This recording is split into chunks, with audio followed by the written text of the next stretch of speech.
दिल्ली के सीएम लंबे वक्त से अपनी एक योजना को शुरू करने की कोशिश में लगे हुए हैं, लेकिन बार बार उनकी ये कोशिश नाकाम साबित हो रही है।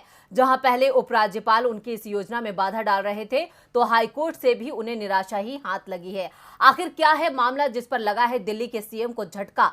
देखते हैं ये रिपोर्ट। दिल्ली सरकार और केंद्र सरकार के बीच अनबन किसी से छिपी नहीं है और इसी का हवाला देते हुए दिल्ली के सीएम अरविंद केजरीवाल अक्सर ही किसी न किसी वजह से केंद्र सरकार को घेरते ही रहते हैं और अपनी योजनाओं के शुरू न होने का जिम्मेदार केंद्र सरकार को बताते हैं। और ऐसी ही एक योजना को जब मंजूरी नहीं मिली तो उन्होंने हाईकोर्ट का दरवाजा खटखटाया, इस उम्मीद के साथ कि शायद हाईकोर्ट से उनकी योजना को मंजूरी मिल जाएगी। लेकिन अफसोस कि केजरीवाल को हाईकोर्ट से भी झटका ही लगा और उनकी ये योजना फिर फाइलों में ही सिमट कर रह गई। और वो योजना है घर घर राशन योजना।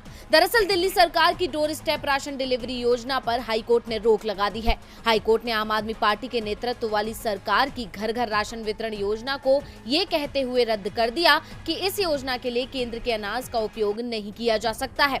बता दें कि इस योजना को लेकर केंद्र और दिल्ली सरकार के बीच लंबे समय से खींचतान जारी थी, जबकि पिछले साल अक्टूबर में दिल्ली हाईकोर्ट ने दिल्ली में राशन की डोर स्टेप डिलीवरी योजना लागू करने की सशर्त इजाजत दी थी। हाईकोर्ट ने कहा था कि उचित दर पर दुकानों में राशन की कमी नहीं होनी चाहिए। इतना ही नहीं, हाईकोर्ट ने दिल्ली सरकार को निर्देश दिया था कि वो सभी उचित मूल्य की दुकानों को उन कार्ड धारकों की जानकारी दे जिन्होंने घर पर ही राशन प्राप्त करने का विकल्प चुना है। लेकिन केंद्र की तरफ से अब इस पूरे मामले में जवाब दाखिल किया गया।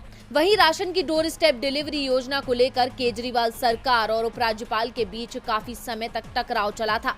जहां केजरीवाल सरकार राशन की डोर स्टेप डिलीवरी योजना लागू करने पर अड़ी थी, तो वहीं एलजी और केंद्र सरकार इसके खिलाफ।